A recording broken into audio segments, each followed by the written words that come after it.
I'm not barista material. Okay.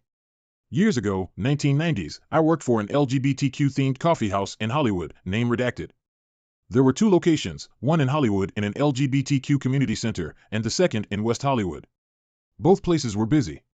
My best friend Sumatra, 30F, and I, 30F, worked at both locations, and we loved it there. We made decent money, great tips, and made friends with most of our customers.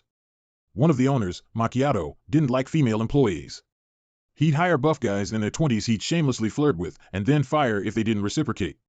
The deal between the owners was that T ran the Hollywood location, and Macchiato ran the one in West Hollywood. Macchiato was a guy who loved to show off. He'd spend too much on supplies, expensive food, overpriced coffee beans, and would give raises to the employees he liked, the ones he hired. He'd also give his friends free coffee and sandwiches. The Hollywood location was consistently making a profit, while the West Hollywood location bled money.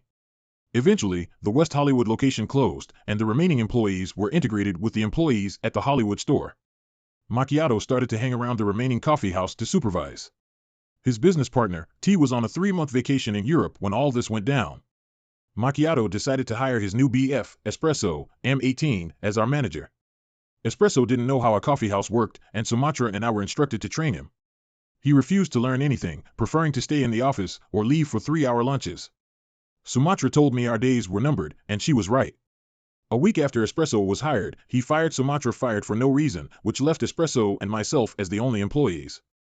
3 days later, as I was getting ready for a film festival the community center was hosting, Espresso showed up with my final paycheck and told me I was being let go.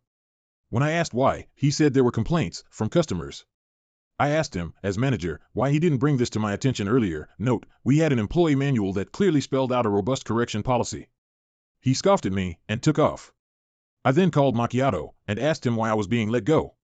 He gave me the same lame answer. I read him the correction policy from the employee handbook, which pissed him off. It doesn't matter, Macchiato said, you're being let go, immediately. You're clearly not barista material. I took a look at the 2-block-long line of film festival attendees who were waiting for the coffee house to open so they could buy drinks and snacks. I asked, Macchiato, if I'm being let go, who is going to help all the people who are lined up outside?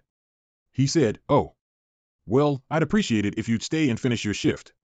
I hung up the phone, opened the door, and told the line, we're open. Help yourselves, and then left. I had my last paycheck, which didn't include the hours from my last shift, and since I clearly wasn't barista material, I didn't need to be there. I took my paycheck to a check cashing place, instead of depositing it into my bank account. That next week, I got hired for an admin position with an accounting firm. I later found out from Sumatra that it was a good thing I cashed my paycheck instead of putting into my bank account, as the owner of the check cashing place sent over 2 big dudes and made Espresso give them all the cash from the register to cover the bad check Macchiato had written.